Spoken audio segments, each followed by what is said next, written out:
Sure. Please provide the text you would like me to rewrite in Portuguese. It all started like a normal day. I am a surgeon to be exact, and I have always been a person of science, miracles, the afterlife, out-of-body experiences. All of this seemed like fantasy to me. Stories to scare children or console those who have lost a loved one. But everything changed that day. The day I woke up in the morgue, and I am still in shock from what I saw in the other world. I don't know how to explain it. But I know that what I experienced was not a dream or a hallucination. It was real as the air I breathe. That day, like any other, I was in the hospital. Finishing a long journey of surgeries, I remember feeling tired but happy. I had managed to save a patient in a complicated operation, and that always fills me with satisfaction. However, something was not right. I felt a pain in my chest that I could not ignore. I attributed it to stress, lack of sleep, anything but what it really was, a heart attack. The pain intensified until I could no longer bear it. The last thing I remember is falling to the ground, hearing the voices of my colleagues shouting my name, and then nothing. When I regained consciousness, I was not in the operating room. I was not in any place I could recognize. The first thing I noticed was the silence, an absolute silence, as if the whole world had stopped. Then I saw my body, yes, my own body, stretched out on a cold metal table, surrounded by doctors, speaking softly. One of them shook his head and said, "That's dead. The patient has died." Hearing those words was like a punch in the stomach. I wanted to scream that they were wrong, that I was still here, but I couldn't move. I couldn't speak.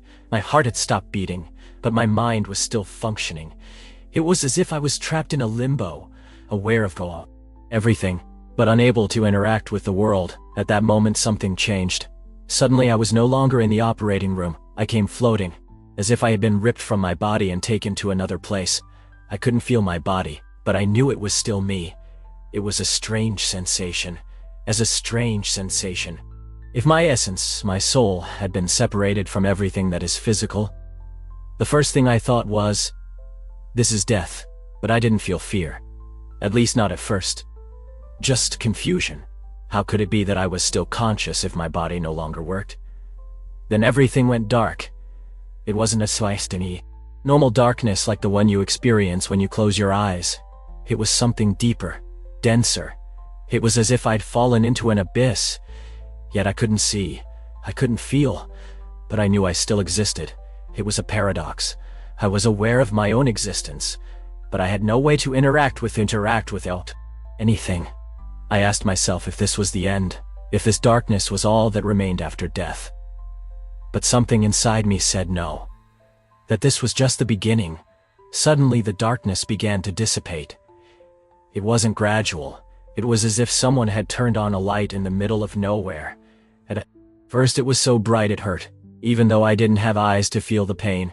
It was a white light that enveloped everything. Little by little I got used to it, and when I managed to feel something I hadn't felt in a long time, peace, an absolute peace, as if all my worries, fears, doubts had dissolved in that light. It was as if that light was the source of everything good, of everything that matters. While floating in that light, I began to see things.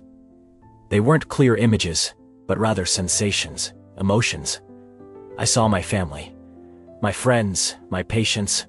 I didn't see them with my eyes. My patients, I didn't see them with my eyes. But with my mind, it was as if I could feel their emotions, their thoughts. I saw my wife crying, my children confused, and I wanted to console them, but I couldn't. It was as if I was trapped in a bubble, watching the world from the outside, but unable to interact with it. Then something changed again, the light began to take shape, and suddenly I found myself in a place I couldn't describe with words. It was as if I was in the middle of a miniature universe, surrounded by particles that shone and moved in patterns I couldn't understand. It was chaotic, but beautiful. I realized that those particles were atoms, molecules, the building blocks of everything that exists. And at that moment I understood something I had never comprehended before. Everything is connected. Everything from the smallest particle to the largest galaxy is united by something we cannot see, but that is there. While observing that beautiful chaos, I felt something calling me. It was as if a voice, not an audible voice, but a presence, was guiding me. I don't know how to explain it, but I knew it was something greater than me. Something I couldn't fully understand. I felt drawn to it as if it was the center of everything that existed, and at that moment, I knew I was not alone, that I had never been. The presence I felt was not threatening, on the contrary. It emanated a warmth that enveloped me completely. It was as if that light, that energy knew everything about me, every thought, action, every emotion I had in my life, and yet, I felt no judgment, only absolute acceptance. It was as if that presence was telling me without words that everything was fine, that everything had a purpose, even the things I didn't understand. While floating in that space, I began to see flashes of my life. It wasn't like remembering, it was like reliving each moment, but from a completely new perspective. I saw my childhood, my student days, my early years as a doctor. I saw the times I helped others, but also the times I helped others, but also the times I failed, the times I wasn't there when someone needed me. Instead of feeling remorse, it was as if each action, each decision, was part of a larger whole, a complex fabric I couldn't see completely, but that made sense on some level my mind couldn't comprehend. The most surprising thing was that there was no time. There was no before or after. Everything happened at the same time. My life was not a straight line, but a hologram, a complete whole I could see from all angles. In that hologram, I saw connections I had never noticed. I saw how a small decision I made years ago affected someone I didn't even know. I saw how my actions, good and bad, created waves that spread beyond what I could imagine. At that moment, I understood something I had never considered before. Life is not just what we do, but also what we leave in others. Every word, every gesture, every act of kindness or selfishness has an impact that goes beyond ourselves, and although we can't always see that impact, it is there, woven into the fabric of existence. While reflecting on this, the presence that surrounded me began to change. The light became more intense, and I felt something approaching. It wasn't something physical, but a kind of energy. A force I couldn't describe in words. It was as if the entire universe was concentrating at that moment, in that place. And then something happened I will never forget. Suddenly, I found myself enveloped in a kind of vortex, a spiral of light and energy that took me through something I can only describe as a portal. I don't know how else to explain it. It wasn't like in the movies. There wasn't a hole in space or anything like that. It was more like reality itself had folded, and I had been dragged through that rift. When I came out of the vortex, I found myself in a place I couldn't describe with words. It was as if I was in the middle of an ocean of stars, but they weren't stars like the ones we know. They were points of light shining in different colors, each with its own vibration, its own energy, and in the middle of all this, there was something I can only describe as a core, a center of light, so bright it was almost impossible to look directly at it. This core was the source of everything. I knew it the instant I saw it. It was as if all the energy, all the life, all the existence emanated from that point. At that moment I felt a connection so deep with everything that existed that tears began to well up in my eyes, although I didn't have a physical body to cry. It was as if I had finally found the home I didn't know I was looking for. But then something changed. The light began to fade, and I felt something pulling me back. I didn't want to leave. I didn't want to leave that place of peace and understanding, but I had no control over what was happening. It was as if an invisible force was dragging me back to darkness, to the world I had left behind. Suddenly everything went black. It wasn't the same dense darkness I had experienced before, but something colder, emptier. I felt like I was falling, as if I was being dragged into an endless abyss. I wanted to scream, but I had no voice. I wanted to fight, but I had no body. It was as if I was trapped in a nightmare from which I couldn't wake up. Then I felt a pain so intense I can't describe it with words. It was as if every cell in my body was being shattered. as if my soul was being torn to pieces. In the midst of that pain, I heard a voice. It wasn't a soft and comforting voice like the one I had felt before, but a cold, mechanical voice. It was the voice of a doctor, and what he said froze my blood. "Prepare for the autopsy." Hearing those words was like a blow of reality. Prepare for the autopsy. I couldn't believe it. How was it possible? I was conscious. I could hear, I could feel, but my body no longer responded. I was in the morgue, and the doctors were about to open me up, as if I ought to open me up, as if I was just another case, a lifeless corpse. I wanted to scream for them to stop, that I was still here, that I wasn't dead, but I couldn't move. I couldn't speak. It was as if I was trapped in a nightmare from which I couldn't wake up. I felt the cold of the metal table against what was left of my consciousness. I heard the sound of surgical instruments, the clinking of scalpels, the crackling of latex gloves. Each sound was like a hammer blow to my mind, reminding me of what was about to happen. I wanted to fight. I wanted to move, but I had no control over anything. It was as if my soul over anything. It was as if my soul was trapped in a body that no longer belonged to it. Then I felt something I will never forget, a sharp pain as if someone was cutting my chest. It was the incision. The doctor had started the autopsy. I wanted to scream, but I couldn't. I wanted to cry, but I had no eyes. It was as if I was experiencing the worst kind of torture, aware of everything, but unable to do anything to stop it. But then something incredible happened. Suddenly, I felt a jolt, as if something inside me had awakened.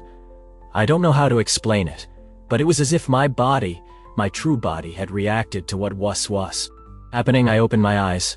I don't know how I managed, but I did, and the first thing I saw was the expression of surprise on the doctor's face, who was about to continue with the autopsy. His eyes widened like saucers, and his hand stopped in the air, holding the scalpel as if it was a weapon. "My God," he exclaimed, stepping back a step. "He's alive." I couldn't believe what I was hearing. I was alive. How was it possible? I had been in death. I had heard them declare my death. I had felt the cold of the metal against my skin. How could I be alive? But there was no time to think about it. Pain in my chest was unbearable, and every breath was a struggle. I felt they were moving me, taking me to another room. But everything was confusing, as if I was in the middle of a dream from which I couldn't wake up. The next thing I remember is being in an operating room, surrounded by doctors and nurses working frantically to save me. I heard the sounds of the machines monitoring my heart, but everything seemed distant, as if I was watching everything from the outside. I knew I was alive, but I couldn't feel my body. I couldn't feel my body. I couldn't feel my body. I couldn't speak. It was as if my mind and my body were disconnected. While the doctors worked, my mind began to wander. I remembered everything I had seen, everything I had felt in that other place, in that space between life and death. The light, the peace, the connection with everything that existed. But had it been real? Or was it just a hallucination, a dream created by my mind in a last effort to cling to life? I didn't know, but one thing was certain. I was no longer the same person. Something in me had changed. Something deep. Something I couldn't ignore. After what seemed like an eternity, the doctors managed to stabilize me. They said I had suffered a cardiac arrest, that my heart had stopped beating for several minutes, but that, for some reason, I had come back to life. They couldn't explain it. There was no clear medical reason for what happened. For them, it was a miracle. For me, it was a confirmation that what I had experienced was real. When I was finally able to speak, the first thing I did was ask for my family. I needed to see them. I needed to make sure they were okay. But I also needed to tell them what I had lived, what I had seen. I knew they wouldn't believe me, that they would think I was crazy. But it didn't matter. I needed to say it. My wife was the first to arrive when she entered the room. I saw the fear in her eyes, the worry she had carried since she received the news of my death. She hugged me tightly, as if she was afraid I would disappear again. Then I told her everything. I told her everything. I talked about the light, about the peace, about the connection with everything that exists. I talked about the autopsy, about the pain, about the moment I opened my eyes and saw the shocked expression of the doctor. And although I couldn't explain everything, even without having all the answers, I knew she believed me. But not everyone was so understanding. When I started talking about my experience with other doctors, with friends, I saw doubt in their eyes. Some thought it had been a hallucination caused by the lack of oxygen in my brain. Others believed I was making up the story to get attention. But that didn't matter. I knew the truth. I knew I had been in that other place, that I had seen something most people would never see. And then I decided to do something I had never considered before. I decided to leave my medical practice. I couldn't go back to being the same surgeon I was before. I had seen too much, felt too much. I knew my purpose was no longer to save lives in an operating room, but to share what I had learned, to help others understand that life is more than we see, that there is something beyond this existence. So I became a priest.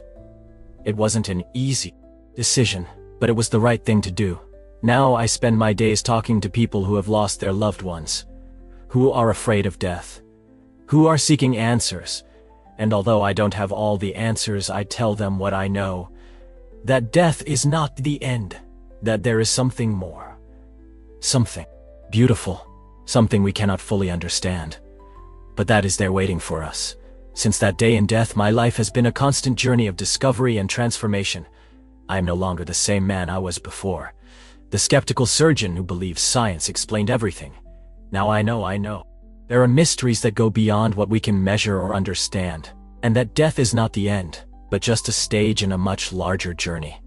One of the hardest things to assimilate was the fact that I had returned after experiencing that peace, that connection with everything that exists, that connection with everything that exists. Returning to this world full of pain, conflicts, and doubts was a shock at first. I felt lost, as if I didn't belong to this place. But then I understood that I had returned for a reason. It wasn't an accident. It wasn't a coincidence. There was something I was supposed to do. Something I was supposed to do. Something I was supposed to do. Supposed to share. I started writing about my experience, speaking at conferences, sharing my story with anyone willing to listen. At first, many people were skeptical. After all, how could a man of science, a doctor, talk about things like life after death, the soul or beyond? But as more people heard my story, they began to open up, to ask questions, to seek answers. And although I didn't have all the answers, what I had was a certainty. Life doesn't end with death. One of the most common questions I was asked was, what is thereafter? What awaits us? And my answer was always the same. Depends on you. What I saw, what I felt, showed me that our actions, our decisions have an impact that goes beyond this life. It's not about believing in a heaven or hell, but about understanding that we are part of something bigger, something we cannot see, but that is there, connecting all of us. They also asked me about fear. How did you overcome the fear of death, they said. And the truth is that I didn't overcome it. It simply stopped mattering when you understand that death is not the end, that it is just a transition. Fear loses its power. Of course, there is still a natural instinct for survival, a desire to live, to experience, to love. But the fear of the unknown, of what is beyond, disappeared. However, not everything was easy. There were moments when I doubted myself, when I wondered if all that had been real, or if it was just an illusion created by my mind. But then I remembered the light, the peace, the connection. I remembered how I felt in that place, how everything made sense, how everything fit together. And I knew, deep down, that it had been real.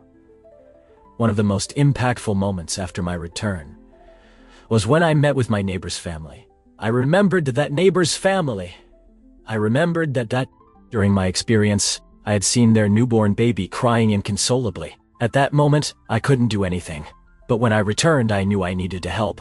I told them what I had seen, what I had felt, and although at first they were skeptical, they decided to take him to the doctor.